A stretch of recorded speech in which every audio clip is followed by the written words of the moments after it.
Welcome to Romance Recs. We're three romance-obsessed besties sharing book recs broken down by genres and tropes, so you can be sure you're getting exactly what you want out of your next read. Hi, it's Dev. Hey. What are you reading, Dev? What are you reading, Dev?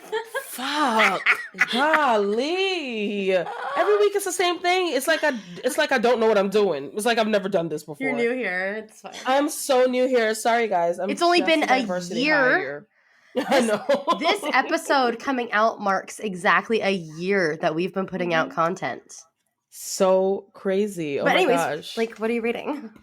Okay, to be fair, I'm reading a lot, but I'm also reading nothing. I want to be very honest with you. There is so much happening, and nothing. My life is like so chaotic that I can't actually maintain the things that I'm reading. Mm-hmm. But number one, I am reading a manuscript by my baby boo, Glenn, which y'all don't care about yet, but you will. That is very important. Just Glenn. It's kind of like Prince. Yeah. Shalini's one name. Yeah, Glenn. Everyone knows. No, Glenn Ashley Patterson. She's famous. Yeah, but she's very famous. We love you, Glenn. But then I'm also, please do not kill me, I am still reading Out of the Woods. I've had the arc for so long.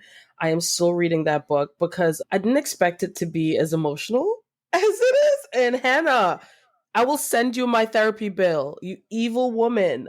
So yeah, I'm reading those two. And actually, I have about 35 minutes left in Scythe and Sparrow by Bryn Weaver, which I have thoughts. So yeah, that's my reading. But yeah, there's so much happening and it's so chaotic. Oh, well, hi, I'm Jordan. I am currently reading Blood and Betrayals by Janet Rose and Alexis Rune. I am on their ARC team. I am part of their little community. By the time this comes out, it will have, I think the book will have been out for less than a week. If you don't have it downloaded already or pre-ordered, what are you doing? Go get it. I am only 53% of the way into this book and I never want it to end, but I also need it. I need to know what happens. So anyway, sorry, we're not doing a review on that. I'm also about to start listening to an ALC of Heathens by Alta Hensley. Sorry. Hi, everyone. I'm Christina, and I'm simple because I'm only reading one book, which is To Con a Gentleman by Sarah Adams. The end. Simple. I think maybe we're just too complicated. Yeah, we are a little too... This is the vibes we bring to the function. Yeah, all of that to say, buckle up for some bookish banter. I'm going to take Christina's Period.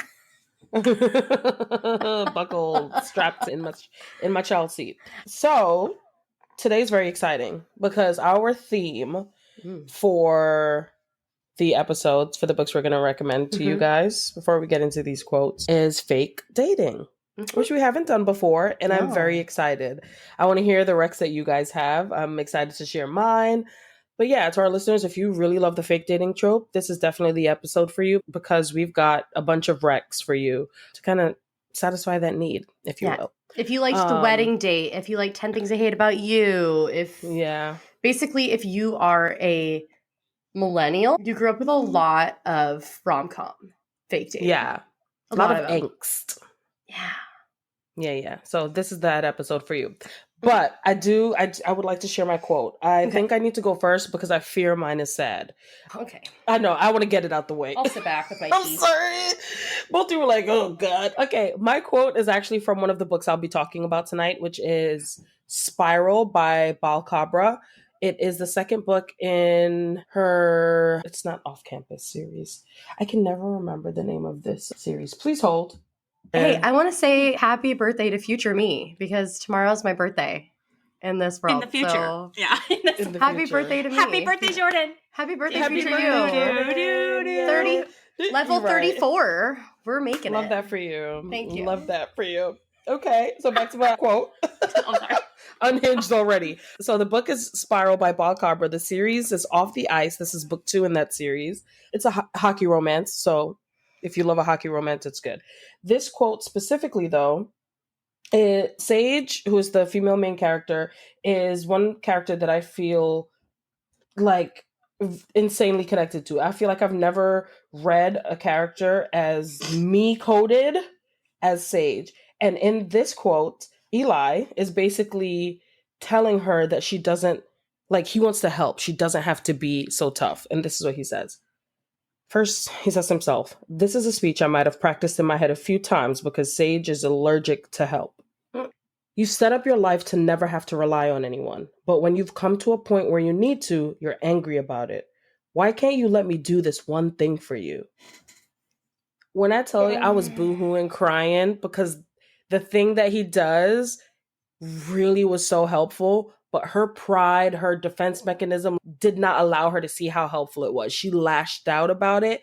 And I was like, that is me. And it made me really sad because I was like, I do this all the time and I hate that. But yeah, it's really hard, especially the way Sage grew up. So it's very sad. It was very tender, but I wanted to share it because I'm recognizing these things in myself. And so reading a character who's also like this, number one, makes me feel not as crazy, but number two, makes me realize that, the work continues. Okay. I don't know why you had to call me out like that too, because I thought we weren't recommending self-improvement books. I feel really uncomfortable over here. So I wanted to go first because I feel like y'all are going to come with the joy and I just need to, to get this out. Okay, well, I decided that I'm going to do it a little different, kind of. So Blood and Betrayals by Jeanette Rose and Alexis Rune. I'm not even done with this book, like I said, but I've highlighted so much, and a lot of them are small one-liners, but this book is so good with the one-liners. And when I tell you this book it's filling the void that Zodiac Academy left in my life. Anyways, so I'm going to read just a few. I'm going to go through my list and read just a few one-liners.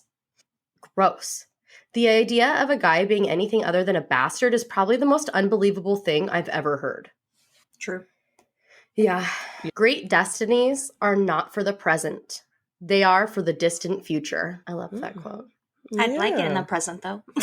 Yeah, but that's the part, right? Everybody's always, especially in these romanticy, like they see their destiny and they're so focused on their destiny that they're forgetting that it's not now. That's later. There are those who die in fire and those who thrive in it. Love that. You do not get to decide your worth to someone else. Only they do. I love that. Oh. Yeah, I love that one. I love that quote. And then I'll end on a funny one. Summer is the female main character, and she's talking to the MMC about her best friend and roommate. She goes, "She's going to fuck a shifter," I clarify, greeting him with a kiss. "He bought her a smoothie, and she's going to thank him with her snatch." Okay, no to the word snatch. I love it because I use it. I love makes snatch. me want to vomit. What? Snatch? What's wrong with that? Are we snatching people's body parts into us? The body snatchers. It's snatching something into it. Exactly. I hate that. I hate that visualization. No, Jordan. No, where else is it going? She's a vampire too, so there's lots of. I hate it. We need to make a episode all on words that I hate in books. Oh, that could be like, we'll end up with the entire book of words that we don't like. Okay, here I go. The beginning of this episode is just for us, no one else. And I was sitting here giggling, kicking my feet, thinking about this quote. And now I think about it and I'm like, you know what? It's actually sad, but here we go. Oh, God. Here I go. It's from a book I'm also recommending. It's by Alexis Hall called Boyfriend Material. And it's the two main male characters talking to each other. And the one guy, he says, "You really do own your illiteracy, don't you?" And he says, "Yeah, I'm thinking about moving to America and running for political office."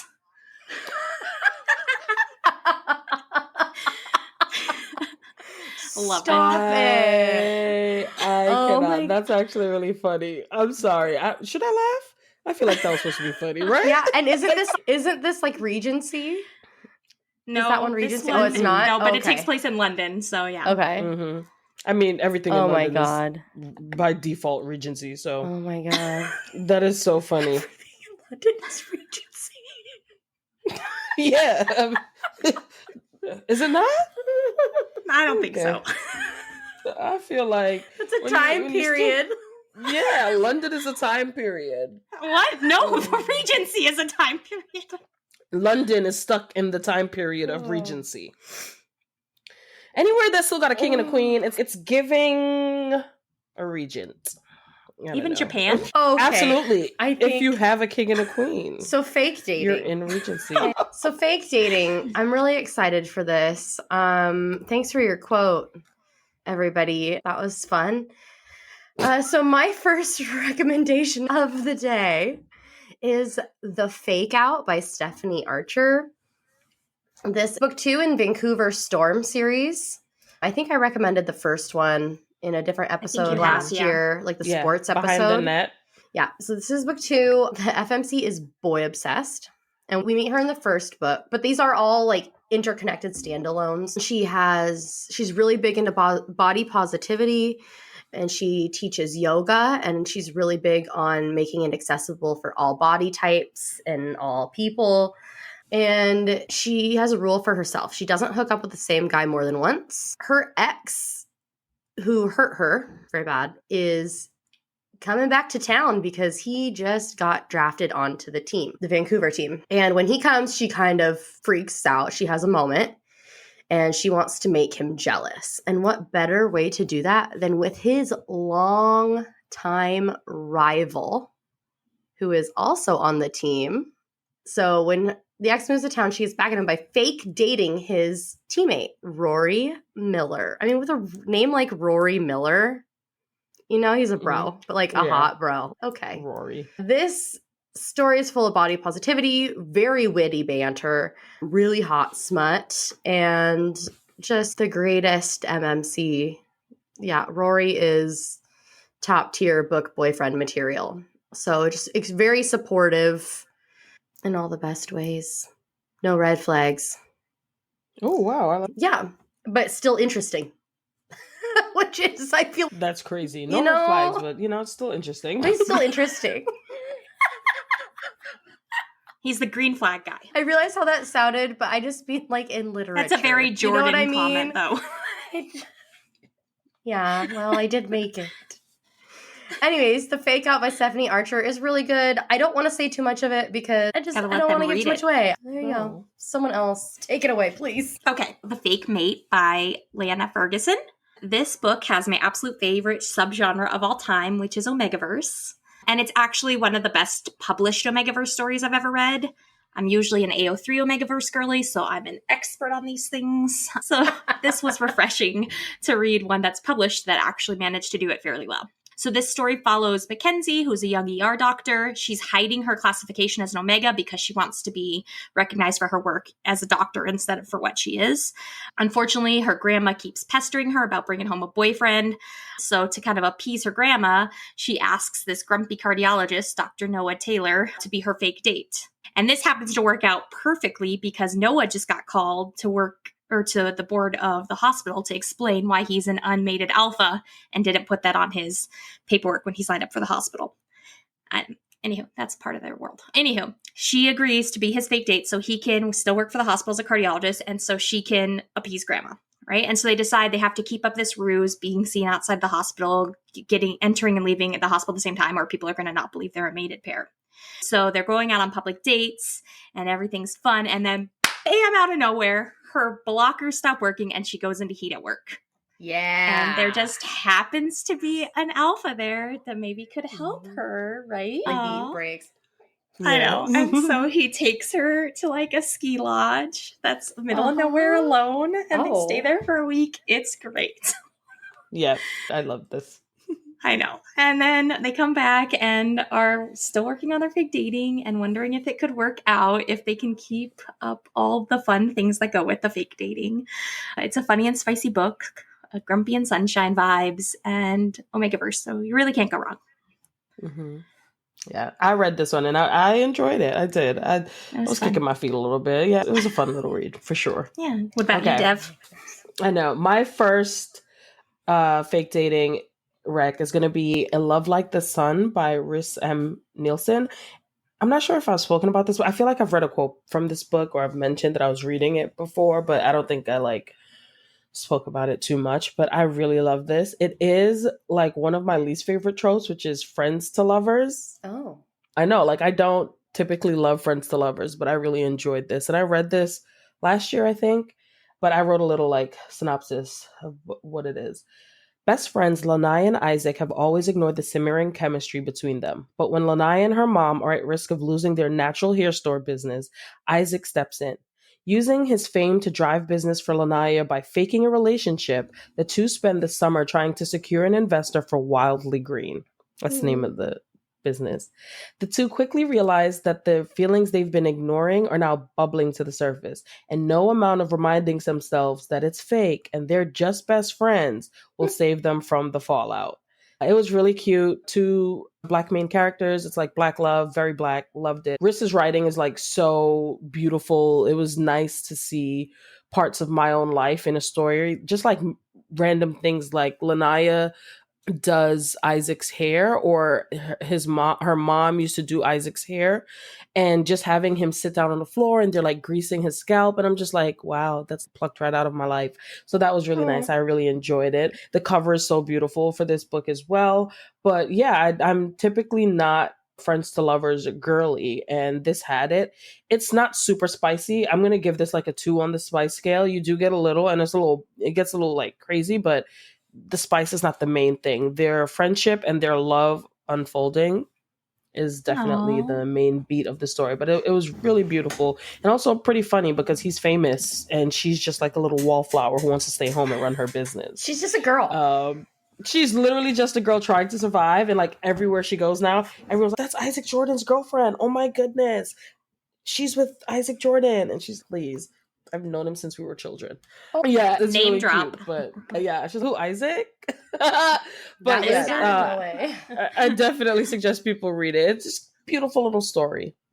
So I love it. My second almost didn't make it because I almost didn't read it in time. I dropped in my Libby account last week and I listened to it in a day. This is my first recommendation written by a man. And it's okay. This is horror. Branching out. Yes. I know.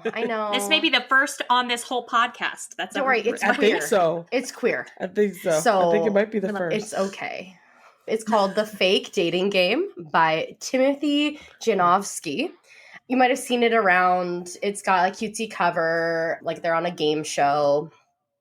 And it's just so fun. If you want just like cute, funny, but there's like some deeper meaning in there and just like a really fun premise, this is it. There are some heavier themes of processing grief like throughout time and things, but so our main character, Holden, he is a mess. Absolute mess. His boyfriend of 4 years breaks up with him very publicly in a restaurant, a very nice restaurant that he like was paying for with a credit card. That he like, it was a big deal. And he brought his boyfriend there because he was going to ask him a question to go on. He was going to ask him to go on his favorite game show. Okay. Aww. And it was a game show that he watched growing up with his mom. And it meant this game show means like a lot to him. Right. And his mom passed away when he was younger. And so he got a ticket to go try out, and he was going to ask his boyfriend, made a big deal. And instead his boyfriend broke up with him while like everyone in the restaurant watched, and he like broke it to him that, no, you haven't been paying half of the rent. Of course you can't pay for it. He's like, where's my money been going? And he's, well, I've been taking your money. You've been paying for a quarter of it. Like it was messy. It was and painful. And he kicked him out. And so he had to go back and live with his dad. But he was determined. He's, well, I have my best friend, but my best friend, who's also my ex's friend, but like we're good friends, right? So he goes to LA because that's where the tryouts are. And he goes and he was going to ask her to go on the show with him. And she's just aloof the whole time and then blows him off and says, no, I don't. She said, I think that'd be like choosing sides. And I'm not going to do that with you too. And so she doesn't do it for him. And he just goes back to this cheap hotel room. And of course, there's this like cute but annoying guy behind the desk who gives him shit. But he goes to his room and gets drunk by himself that night and just blasts this a Taylor Swift song on repeat. Sorry, Christina, I don't remember what Taylor Swift song. But the guy from the front desk calls up. He's, hey, you got to stop. While that's a great song, you need to turn it off. Everyone can hear you. You're getting a lot of complaints. It's late. And he's, I won't. You'll have to bring. So I won't turn it off unless you bring me pizza because he's wasted. And so this guy gets off his shift and he brings him pizza. And they sit there chatting and they play like a board game together. And the guy is just like there for them. And they have this bond and they're like, I don't know. Then the next day he loses his job, the front desk guy. And not because necessarily of the Taylor Swift thing? No, not because of the Taylor Swift thing. Just this guy's whole series of unfortunate events. So anyways, but they become friends with also sexual chemistry. And they're like, well, what if he's like, well, I'll go on the show with you. I'll do it. And so Holden is training him how to play this game, right? Right. Like, this is what you can expect. We're going to do this. And it's like a supermarket dash kind of a game. Oh, I love So there's like all this stuff, right? Game. And so they're like going about it. And it's just so sweet. But they have sexual chemistry too. The spice is hot. But they're like, we'll fake date. We'll tell them we met in an online forum for this game. They'll eat it up.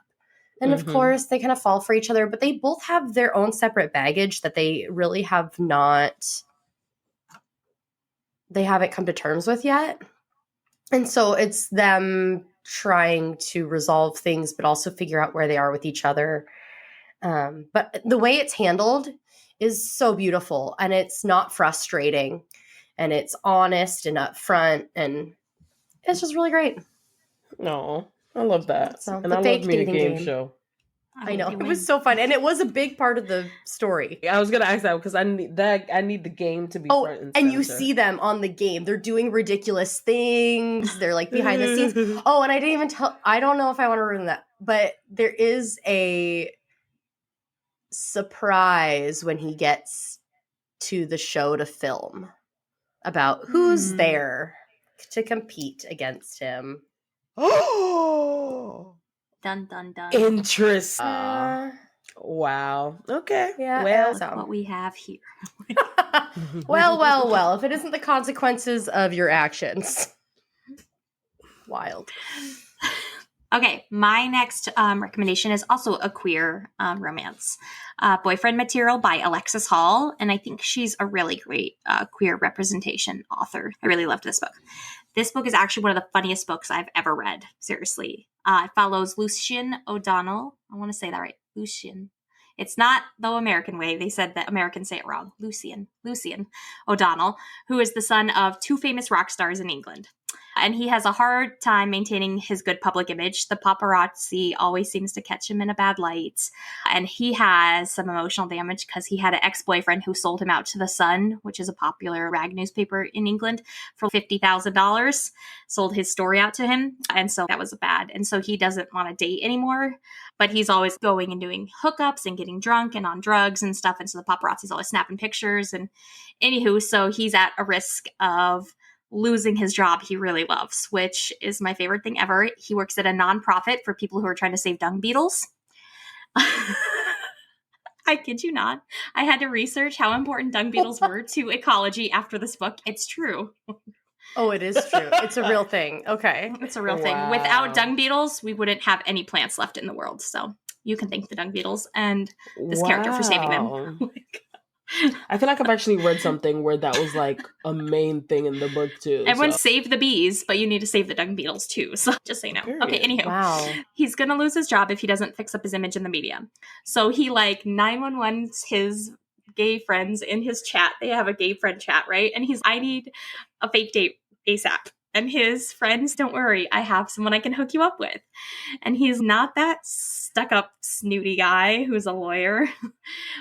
But he agrees to go on a fake date with him. His name is Oliver Blackwood. And he's high society. Oh, I love it. Everything Oliver. Completely a Blackwood. opposite. Yes, exactly. You just know he comes from money with that name. Yes, the name is just and he's very making posh. money still. Yes. He's actually long. He's a defense attorney, and he says everyone who finds out I'm a defense attorney is immediately turned off, saying I'm letting criminals back on the street. but I think people that can't afford representation need it, and it needs to be a fair system for everyone. So he's like really dedicated to his cause, right? So you have these two men who are very dedicated for their causes, and they figure out that's like the one thing they have in common. I'm sorry, because you say these two men dedicated to their causes, and one's cause is the dung beetles, and the other's cause is criminal defense is sending me.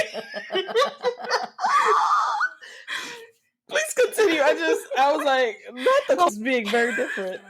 We wouldn't have criminals to defend without plants, without the dung beetles. Okay, thank you. You're right. The criminals would have an earth. What if Oliver was like defending people that go around killing dung beetles? Like, there's the overlap. There's the connection. Sorry. Okay, so Oliver needs a date to go to his parents' big, huge anniversary party at their estate, right? And he needs to bring someone. Of course. And then Lucian needs someone to go to his big work party. It's their big CRAP, C-R-A-P, which is the initials for his company. They need someone to take to his CRAP party, okay? So what's the dress code? What's the dress code? Brown? Look like black tie. Brown. Oh. Brown tie. Ew. So they agree to this fake date to help each other out, mutually exclusive, right? But as they work together and go on dates and talking and stuff, they find out that maybe, you know, even though they have two separate walks of life, that they can find happiness, even though they both have rough goes of it. And this book is hilarious. The banter is funny.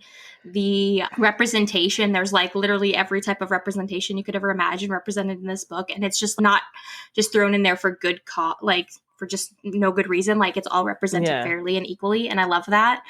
I just love the way the characters learn to not only care for each other, but really themselves, because they really have to, it's messy. They really have to come to terms with their own histories and, you know, the things that they've gone through. And then this book has a sequel called Husband Material and a third book, which is about to be released soon, called Father Material. Yeah. Oh. Yeah, I love that. So we get to see their progression. Series. Yeah. I love that. That is so cute. Now we know they get married in the end and become fathers, but... No, or is it different characters? Oh, yeah, or is it different characters? I haven't gotten to read the second one yet because I've been reading other things, but it does start with them, so I assume it's the same.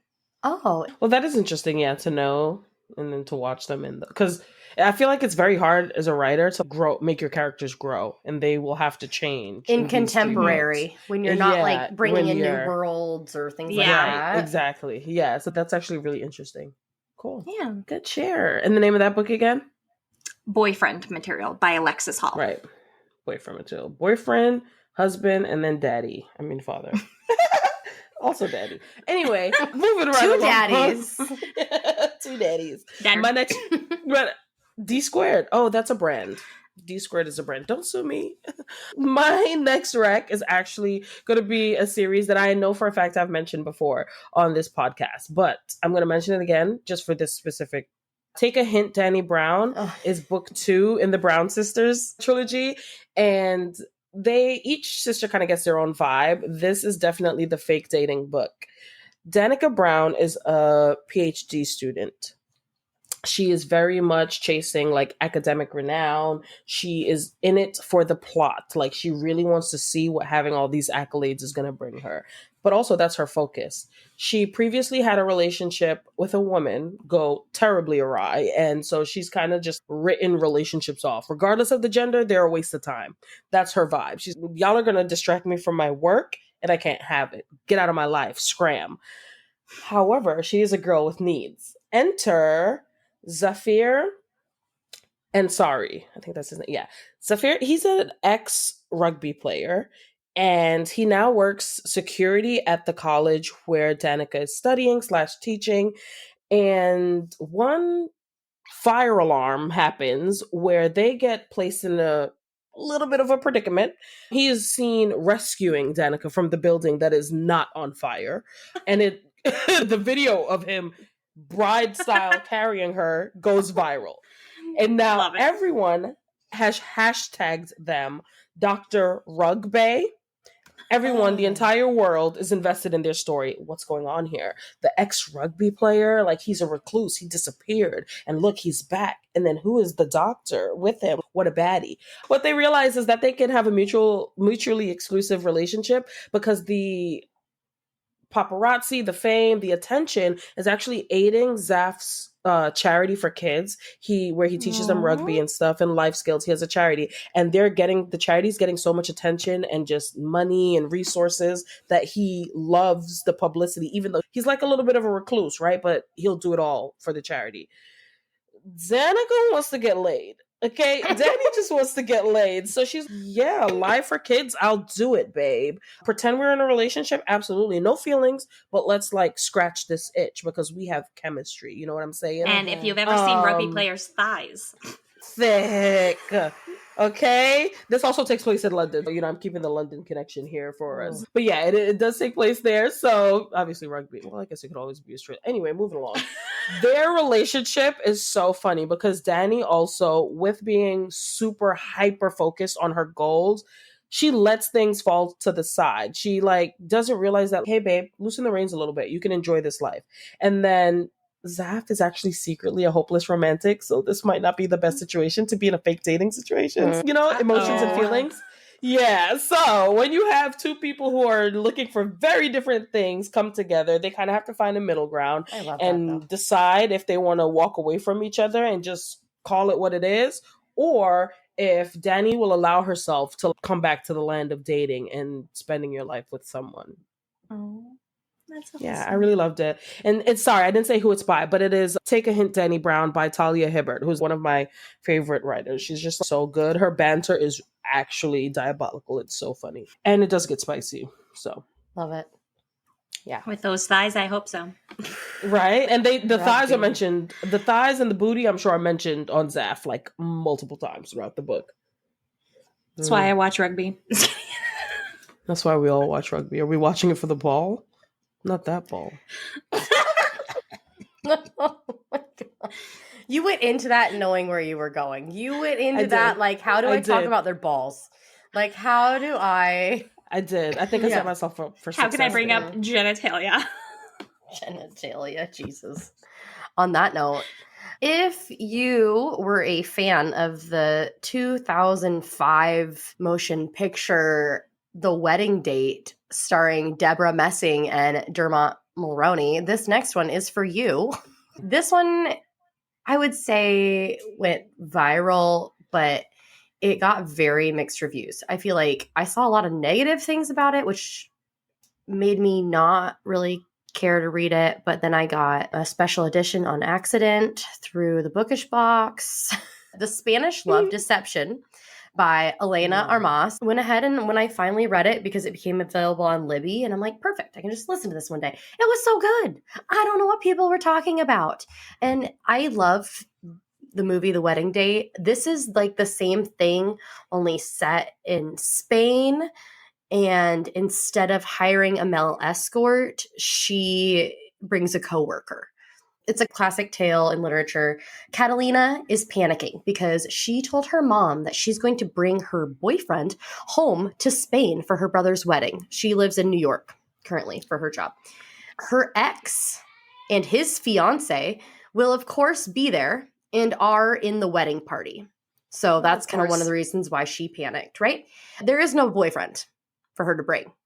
There hasn't been a boyfriend for years. It's dry pickings. Yeah, she's been focused on work. Work is her whole life. When she's freaking out about this, telling her bestie in the hallway at work the next day, of course, who overhears her but her work rival? She refers to him as her enemy. Honestly, her inner monologue, and I think that's why people didn't like it, because her inner monologue is aggressive. And, oh, that's my work enemy. I fucking hate him. Not mean aggressive, but you know what I mean? It's just a lot going on up there. She's concocted all these stories in her brain, but that's why I loved it, because it felt so realistic to me. Like Lizzie McGuire on steroids. Yes, like an adult Lizzie McGuire. That's perfect. But he overhears her admitting what she said to her mom, and that she needs a date to the wedding. And he's, take me. and she's fuck off. She would never be so desperate as to spend time with him alone, let alone let him pretend to be her boyfriend in front of her nosy, extremely close Spanish family. Going home, everyone is up in your business. Everyone deserves to know, wants to know what's going on, you know, and they become attached. So she's just, no. But then the date gets closer and closer. And he keeps dropping these hints. Look, I'm not going to tell you again, but I'll be there. But he does it in like this cocky way that she just hates it. But she has no other choice but to take him. And it plays out how I think you would expect. But he is so patient, but so self-assured. And we don't get his POV. And I think I would have enjoyed it more. But then, you know, I get the mystery aspect of it, not knowing what he's actually thinking about her. But it's so sweet. And the way he is with her family, it's just so cute. But she's in denial, and I loved it. So the haters can suck it. But no, I'm just kidding. I know not everyone likes everything, and that's fine. But you're wrong. Sorry. Okay. My next recommendation is Fake It Till You Bake It by Jamie Wesley. Till you bake it? Fake It Till You Bake It. Cute. I'm so excited for this one. This book follows Jada Townsend Matthews, who is the newest, most hated woman in the world. Okay, she was on a reality TV show similar to The Bachelor, right? And she got to the final episode. He got down on one knee. He asked him on live TV, "Will you marry me?" And she's no, and left the show.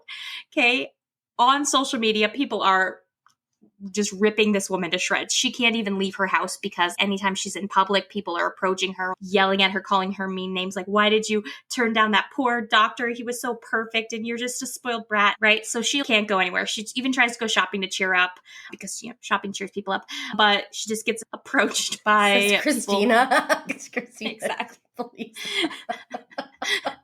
It does. Okay.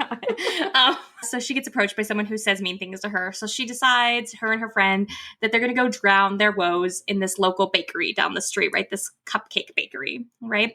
And this cupcake bakery happens to be owned by Donovan, who's an NFL star, right? He decides he loved baking with his mom as a child. And so, like, to recapture that magic, he starts baking cupcakes, right? Stop it, Donovan. Yes. So cute. Right? She goes to have this cupcake. She tells Donovan, not knowing he's the owner, that this is the worst cupcake ever.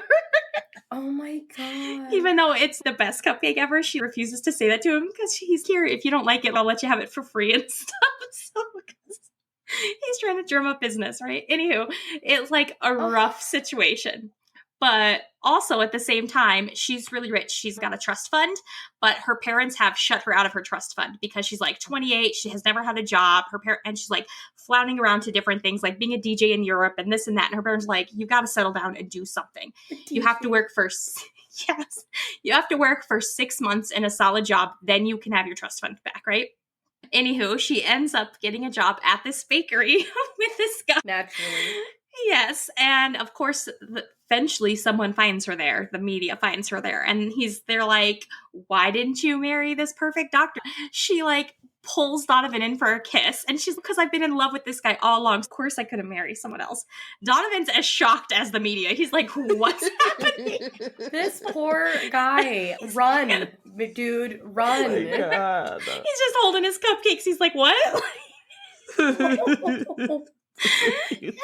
Buddy. So he calls her back to his office like, "Tell me what the heck's going on." And she tells him, and he had never heard of this show, right? Like The Bachelor, he had never watched it. He's well, all I do is bake and play football, so that's all I do. Naturally. He's an NFL star. Right. So. That's crazy. So she's, "Please just help fake date till this like news cycle blows over, right? Like then no one will care. We can have a big fake breakup, but it'll bring in business to your business because his shop isn't doing so well since it first opened. It's kind of lost its appeal." Yeah. So he's, "Okay, I can see the appeal to that. It'll bring up media buzz and it'll lay the people off of you." So they agree to fake dating. But just the cupcakes in the kitchen, things heat up. I love a good pun. Oh. So they also get very sweet. Jail. Jail. Yes, jail, actually.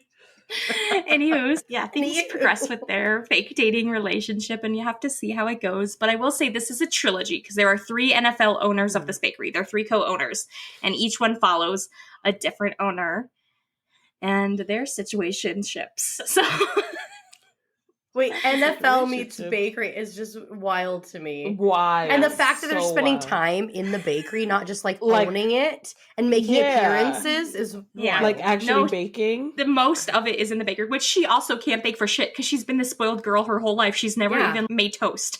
And he's trying to teach her how to make a cake. She literally sets the kitchen on fire the first time. Of course. Oh, Which God, I feel like as it's so you hard to do. Right. But it's good. So like by the end, she, has earned her stuff because she's actually learned hard work. Yeah. And able to open her own business and all this. And there's a great turnaround for her character. So it's great to see that.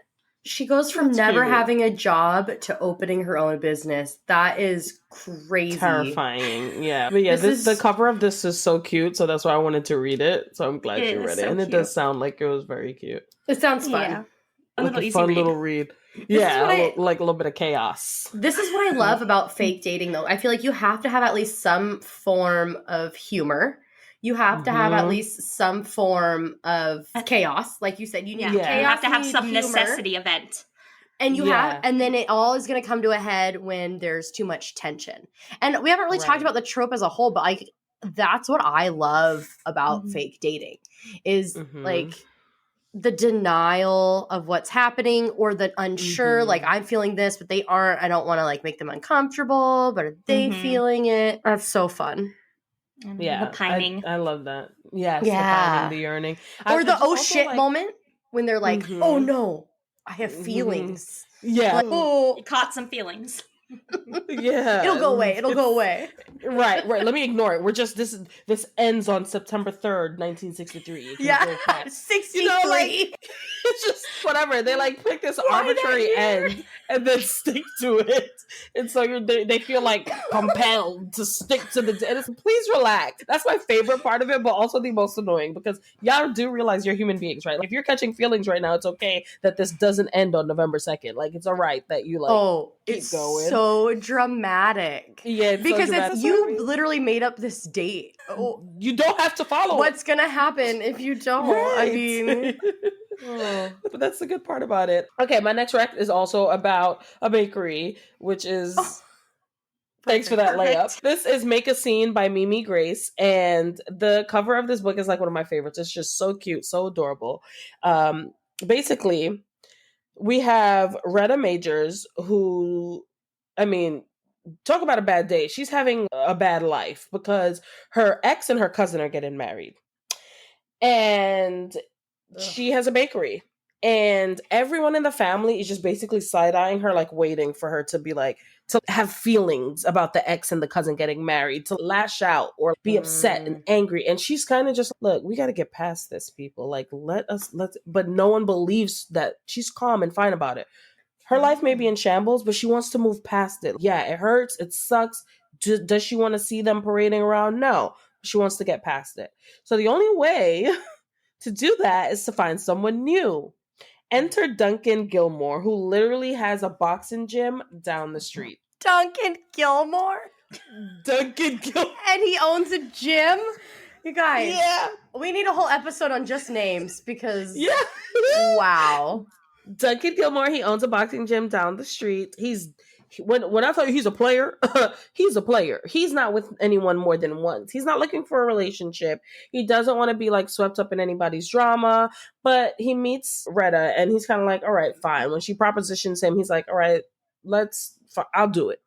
You can help me and then I can help you. Like it's only going to be for a week. We'll get you through the wedding and you'll also attend an event for me and we'll just have it as it is. The only thing is, which none of these fake dating people seem to realize, is that you end up falling for each other, right? Like how inconvenient to fall for another human being that you said you would not fall for. You know, you put yourself So in romantic annoying. situations. Y'all are holding hands and skipping and licking frosting off of cupcakes. And you didn't think y'all were going to fall in love? You're Hello? kissing in front of people. You're Right. weird. You're like, yeah. It's like, Should we practice this kiss first? Should we practice? Oh my Should God. we not? You know I love a practice. I love I need to when get they in come the. together. Yeah, we're gonna be my family. We have to make this believable. So Maybe let's hold my kiss. hand for a while first. Yeah. Like a whole week. We should cuddle every day for 20 minutes just to be so I stop jumping every time you're around. Sorry. Yes. No, I do love it. Honestly, I'm laughing and I'm making fun of it, but fake dating, it really is funny. It's definitely like a nice palate cleanser. There are fake dating books with like higher stakes and like lots going on, but there are the fluffy, cute ones that are just so comical because that has to be an element in the fake dating. But yeah, this was just, the heavier themes for me was the inability for Retta's family to just let her be, let her have that peace, let her exist outside of the grief of mourning a relationship that she was trying to get over and now has to see all the time. And on top of that, you know what? I'm not going to spoil the book because there is a scene in this book at the wedding that makes me want to jump into the book and tussle. Okay? And Retta, she's a better woman than me. Let me tell you that. She is a better woman than me. It's really cute. I'm pretty sure Lenny Kaufman also designs this cover, which is, if you know anything about me, I'm a Lenny Kaufman stan. I love her Zoun. I love her so much. Her illustrations, chef's kiss. You may collect your favorite author's books. I'm trying to collect all of Lenny's covers. You know, that's the vibe. So, yeah, I really love that. What else? Yeah, it was really good. It was fun. Again, Black characters, which is also nice. Love me a Black girl in love from infinity to infinity. Yeah, it was sweet. Mimi Grace. And also, it is the first book in a trilogy. It's the Love Struck trilogy. And there are 2 other books after that, which are also so beautiful. These covers are like chef's kiss. Ooh, is that my like most recent chef's kiss? I feel like I haven't done that in a while. It's funny when it's chef's kiss on a bakery. Period. We love that. We love that. Chef's kiss on the bakery. Yes, exactly that. So yeah, it's really nice. I loved it. I enjoyed it. It was cute. It was fuzzy. Made me want to punch the air, but good fake dating. Love it. I have a couple honorable mentions. When we're like, oh, we should do fake dating. That's a good week. We haven't done a trope episode for a while. Oh no, I'm going to have to read some. But looking over my catalog, I had to pare it down. Because my catalog. Yeah. You have like a little rolling catalog. No, it's like a scrapbook. It's like, a little Rolodex. That's all I can think you go through. Oh God, yes. I love it. I will mention Bridesmaid for Hire by Megan Quinn. I have recommended that on a previous episode, so I won't go into it. But that's probably one of the funniest books I've ever read. For me, I enjoy Megan Quinn, but they're usually palate cleansers for me. She cranks out so many that I feel like some are hit or miss with me. This one was one of the best books I read last year. So funny. If you want to cry laughing, this is it. And then Her Greatest Mistake by Hannah Cowan. I am going to talk more about this book when we do Friends to Lovers in a month or 2. Shout out to the winners of our Valentine's Day event because they chose that theme for our last episode of the season. But Her Greatest Mistake, they are childhood best friends. This is another hockey romance. There was a huge falling out and they haven't seen each other for years. He needs to clean up his image and be seen with someone, and his publicist is here, use her, and he has to approach her after X amount of years. Like they run into each other, and then his publicist has this idea is like, you need to date and clean up if you want to renew your contract. And she feels like she owes him because of this big thing that happened, years ago. And it's just really good. And I'll talk more about it, like I said, on that episode. But if you're really wanting another one, because we didn't give you enough of fake dating, Her Greatest Mistake by Hannah Cowan. I have one quick shout out too. It's a YA shout out. It's called The Fake Dating Trope. So I thought that was officially important here. It's by Jennifer Ann Shore. This story takes place in a high school, so it's definitely teen romantic comedy, but it's about a bookworm and a baseball player who agreed to a fake relationship. And it has a lot of fun literature tropes because she's a reader. And so I'm literally in my books. She recognizes that and puts it out and like talks about all the tropes and stuff. It's super cute, light, easy read. So if you're looking for something without any spice or closed door or YA, that would be something for you, The Fake Dating Trope. Okay, that. I do have one more, which is the book that my quote was about. I Yeah, saved yeah. this one for last because honestly, Saves again, for this last. book, yes, this book resonated with me. Paul Cabra, Oh yeah, tell me. I loved it. Okay, this is the second book in the series, like I mentioned, and it is the Off the Ice series. This one is called Spiral. The first one was called Collide. In Spiral, it follows Sage and Eli, and Sage is a prima ballerina. Okay. She loves ballet. She works her butt off. However, she is kind of in charge of her younger brother. They have a very tragic and tumultuous upbringing. Their parents were really into drugs more than they were into being parents. And so she has stepped up and is basically her brother's guardian, has tried to put him through school, all while chasing her own dreams. And mind you, she's not like 30 or something. She's like mid 20s, like still trying to figure life out herself. So she's growing up as she's doing all these things. She's like whip smart. She's so funny. And she's also like fearlessly herself, even in all the flaws that are built into her characteristics. She is also the niece of the team owner of the Toronto team, the like famous Toronto hockey team. And she goes to a charity event where she basically teams up with a hockey player and he begs her to bid on his friend. His friend happens to be Eli. Eli is being chased down like a piece of meat on the charity block. Like when I tell you they're auctioning off dates of the players like they do, I guess. And Eli is like at the top of everybody's list. They want him and he is trying to keep a low profile. He doesn't want all this attention. Anyway, Sage agrees to do the bidding. She spends like $10,000 on Eli. None of her money. She doesn't have it. She's broke. Okay? Right. She gets it from the other hockey player, who is also the main character of book one. So it was really nice to see that connection. So she bids, she gets a date with Eli, and they just, collect the date. Now, in Sage's story, before they go on this date, she's having a terrible time landing the part of Odette in Swan Lake with this prestigious ballet. It is very difficult, but because what she realizes now is this ballet, while they want someone who's super talented, who can emote, who can dance, they're also looking for someone with a social media background who can fill their theater seats. Because at the same time, you want talent, but you need to get butts in seats, right? And Sage is a nobody, so she's fighting for her life to get these parts in this specific part. What she doesn't realize is that a snapshot of her and Eli on the date sends the rumor mill like spiraling. They think they're dating.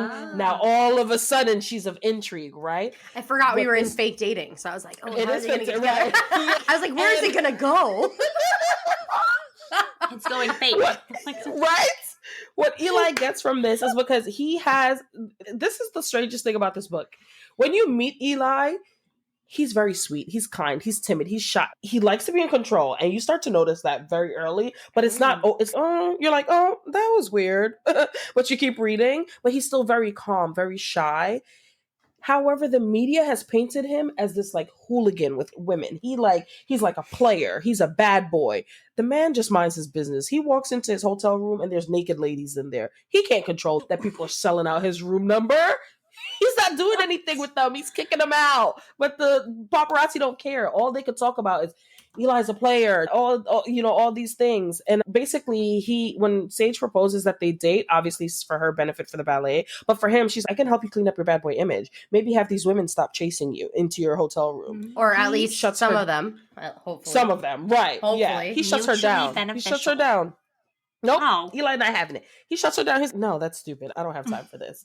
And then after hanging out with Sage, he realized, oh, she's kind of cool. I'll do it. But the book is obviously very fake dating. It's a famous hockey player, ballet dancer who's not really dancing because she can't get a part. She's just like making ends meet.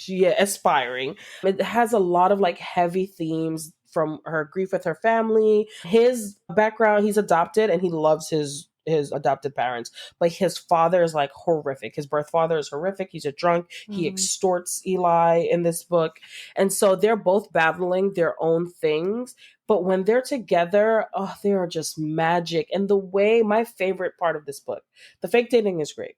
My favorite part of this book is the way Eli chooses to love Sage. It is so tender because, okay, I'm giving myself away, but I may know what a little bit of that feels like right now in my current moment in life. And so when I see the way he handles her, I'm like, Wow, we're living the same life. Like, you don't have to be hard. You don't have to Aw. do it all yourself. Someone will love you like very deeply and care about you and want the best for you. And it won't be hard, you know? So yeah, I've never read a character who's just more like me than Sage. So I really enjoyed it. And it is funny. And there's banter and the spice. Good God. So yeah, please read it. Bam. Sounds perfect. Well, I didn't give you the whole book. Honestly, there's so much that happens. But yeah, please read it. That's perfect. There's so many. I think we're going to need to do a special post just with all of these. And then I know we have even more. These are just our top most notable recs. Make sure you are following us on Instagram, Threads, TikTok for even more. But thanks for listening to us ramble about fake dating. You can find our favorite book recs from our favorite episodes, as well as behind the scenes content. Again, that's at Romance Rex Pod. So make sure to give us a follow here. Yes, wherever you're listening, make sure you're subscribed, following, and on our socials. And we'll be back in 2 weeks with another episode. Thanks for listening, guys. Bye.